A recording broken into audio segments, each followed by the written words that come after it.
Shamar. What's going on YouTube? Washington. This is Martin for here once again. What's going on YouTube? This is your boy Jamar4 here, and if you're wondering who the fuck are you looking at, it's still me, but a lot of people got their laughs and giggles from my Lil Wayne impersonation from the BET Awards video, which you should go and check out from my previous videos. Thank you very much. Thank you kindly. And a lot of people wanted to see this character, well, it's not even a character, but this look come back. So I figured I would do this for this Love and Hip Hop review, especially because I won't be able to do it next week. I won't be able to do Love and Hip Hop or Bad Girls Club next week because I'll be out of town. But I'm going to still give it to y'all this week in this attire, with this wig, and these glasses. So, get into it. So, this is what, episode 10 of Love and Hip Hop of season 3. And it was dead during some parts of the season, but we're starting to pick up something, sort of, kind of, not really, but you know, it is what it is. So let's go ahead and get into the episode, y'all. So, Erica and Carly Red are together at some nail salon, I think it was, it looked like, whatever. And Erica is talking about Hothea, which is what she'll just be called from the rest of the time that I address her, just because it's funnier. I mean, Althea is just so... Hothea.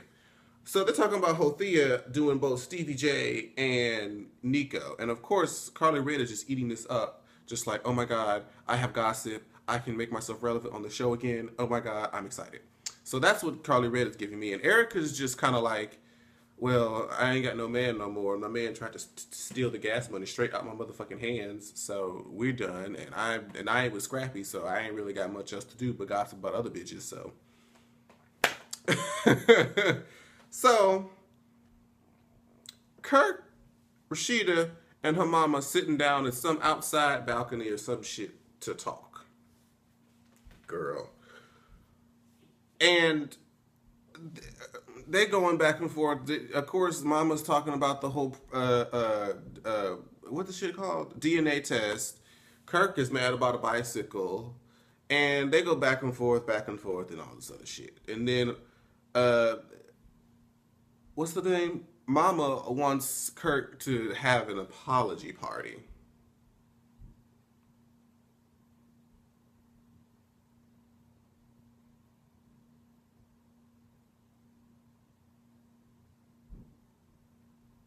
What the fuck is an apology party?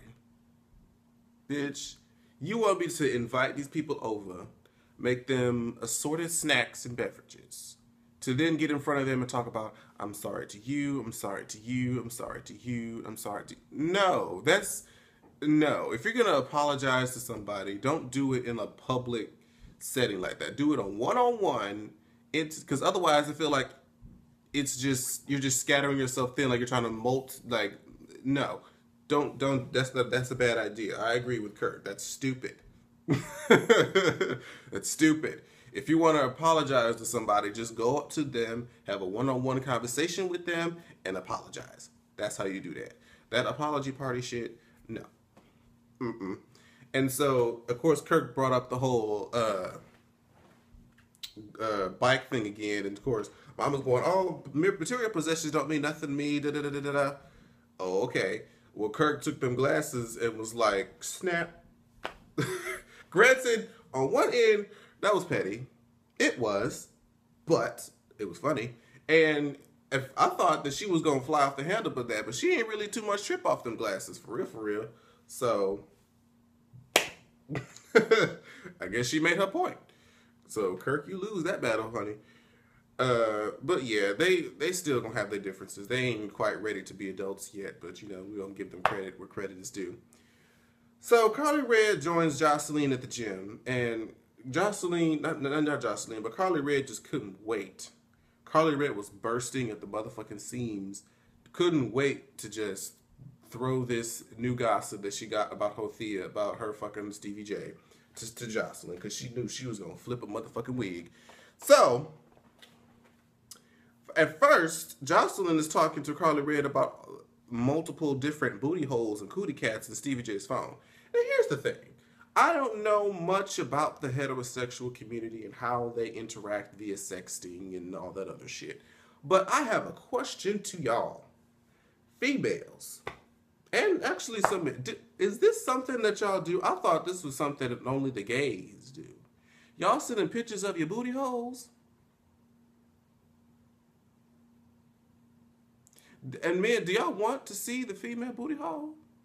The vag isn't enough? You gotta see the booty hole too? Are you gonna do anything with the booty hole?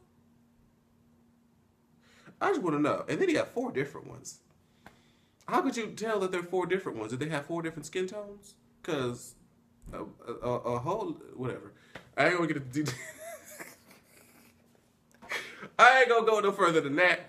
But when I get inquisitive, a bitch gets inquisitive. I want to know things, but you know, I ain't gonna just put all that out there in the motherfucking universe to just be nasty. But anyway, so she got 4 booty holes and multiple vaginas in Stevie J's phone, and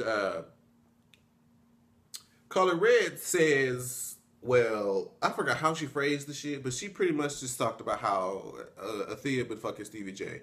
Joseline said, excuse me? She was like, the fuck? You for real?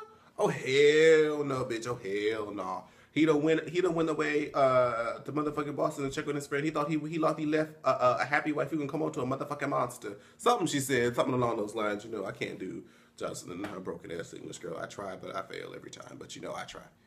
Give me credit for trying, bitch. So there's that. Deb and Tammy want to talk about the wedding and drinking it over wine. That was boring. Next, Benzino gets shot on the way to his mother's awakening. Now, I don't want to believe that this was staged for Love and Hip Hop. I don't want to believe that Benzino was actually shot for the sake of Love and Hip Hop. I want to believe that this was a legitimate storyline, that this legitimately happened on a legitimate basis. Okay? Because it sounds, when you say it, a little too bizarre. We don't know much about Benzino's family background, but him getting shot on the way, on just days, if there were however many days of his mother passing, on the way to his mother's passing during filming of Love and Hip Hop Season 3, I'm going to hope that Mona isn't that fucked up. So we're going to go down the path that she isn't that fucked up and feel bad that Benzino got shot during a time of life where you are just in a mindset that I can't even fathom and don't want to for any ever. I don't ever want to go there. I know I'm going to have to deal with it eventually when my own mother passes, but I ain't going to go through that right now. So I'm just going to imagine, and I'm just imagining it being really fucked up. So to be in that, additionally to somebody shooting at you on your way to it, no, that's the devil right there. The devil be heavy at work. But he's up in the hospital, and of course, well, I'm not going to call her Hothea for this particular segment, just because she was being a real bitch. So Althea was bet. Blah, blah, blah, blah, blah, blah. Althea was at Benzino's bedside the whole time. You know, they're talking about, oh, I love you. You know, I love you too. It don't matter what happened. We together, me and you against the world. All that good stuff. And in comes Stevie J. And it just kind of, I don't want to say it ruined the moment, but it definitely made it awkward. Just a little bit. Just because of what was said, and we still don't know if there's any truth to the shit or not. I don't, whatever. Stevie J is like, you know, fuck all that rumor shit. We supposed to spend your energy on getting better because you just got shot, your mother just passed, you know, you need to get yourself together. So we moved to Rashida in the studio with Kalina. Again, get your words right, bitch. I'm trying, but you know, my tongue be moving too fast. My mind be going too fast in my mouth. Um, Rashida is in the studio with Kalina. Apparently, they're doing some sort of collaborative effort. Great, fantastic. Okay, good. Uh, so while they in there cackling and gaggling and all that other shit, Carly Red says, and everybody's like, "What?" And she's like, "Benzino, I got a text that Benzino just got shot." And I'm like, so I need to know how these reality shows are set up. Like, are they constantly filming at all times to catch these moments? Or are they like, okay, we're here in the studio, send the text message now. Click, record. She got it. We got the shot, y'all. We got the shot of the recipient of the text message. I just be wanting to know, like, when are these cameras off? So, because sometimes they be getting these moments that's just so convenient. But we won't, whatever. We won't go there. Nico comes to Mimi with flowers and the sex tape preview. Girl, if Nico wasn't ugly before, he got even uglier in this scene. Because he was so geeked. His eyes were so buck wide with excitement. He was like, I watched it 5 times. Like, you gotta see this preview. Like, we about to make so much motherfucking money in this. I just got, oh my God. You know, he was just, it was disgusting.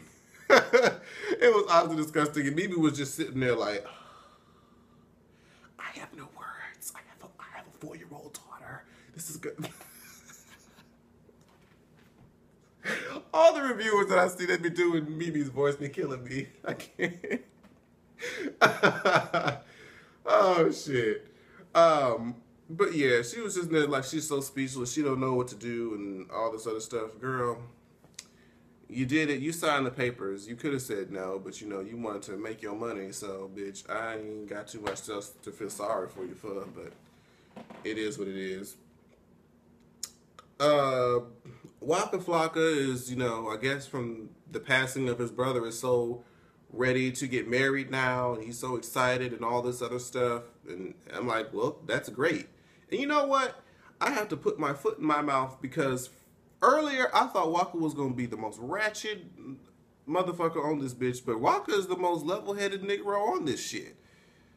I mean, he's probably, you know, had the groupie, but his stuff that he's probably done hasn't been aired out on this show, which is surprising to me. I thought he was going to be something ratchet and I was going to be reading him weekly, but I've had nothing to say. That's kind of disappointing because I was ready for it, but you know, whatever. I adjust. Let's see. Where are we at? Where are we at? Kirk and Jock are on the way to see Scrappy. And Kirk utters the sentence, I'm going to try to knock some sense into him.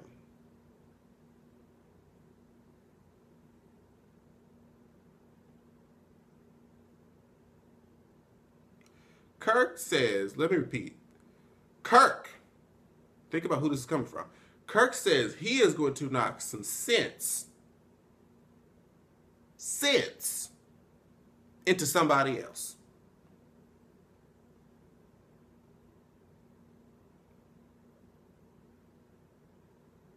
You can't give what you don't have.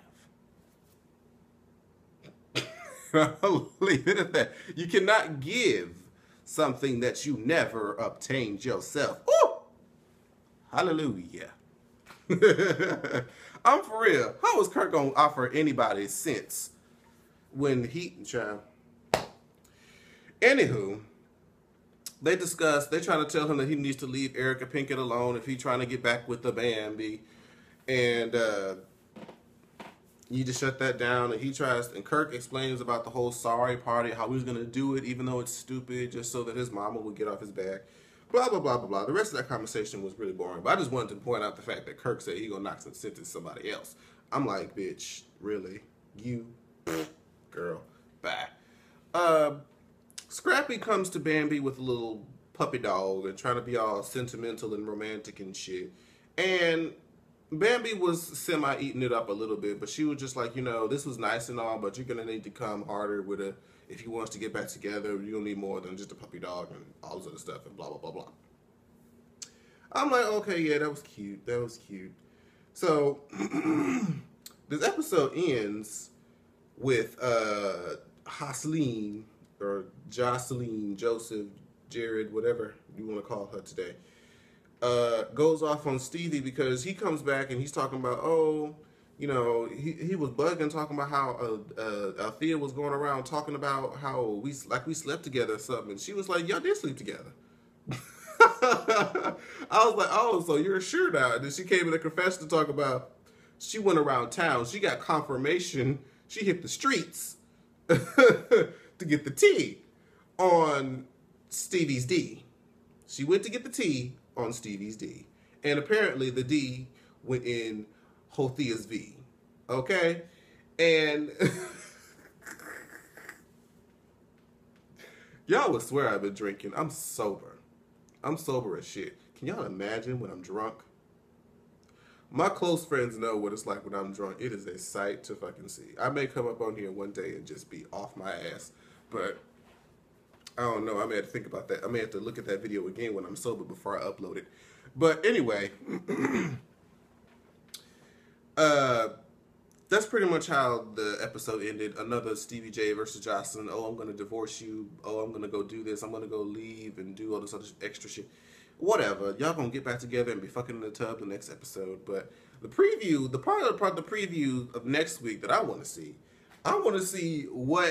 how Erica Pink Eye, whatever how Scotty wants to call him, Erica P, gets into a scuffle with Scrappy. I'm like, how did that begin? Y'all ain't gonna be sort of not fucking or fucking but not really no more. Okay, we'll see how that goes. That should be interesting. I want to see how that pans out. But thank you guys so much for watching. Yeah, make sure you guys like, comment, and subscribe to the channel. And I'll see you guys for tomorrow for Bad Girls Club. Bye-bye. Like, share, subscribe. Washington.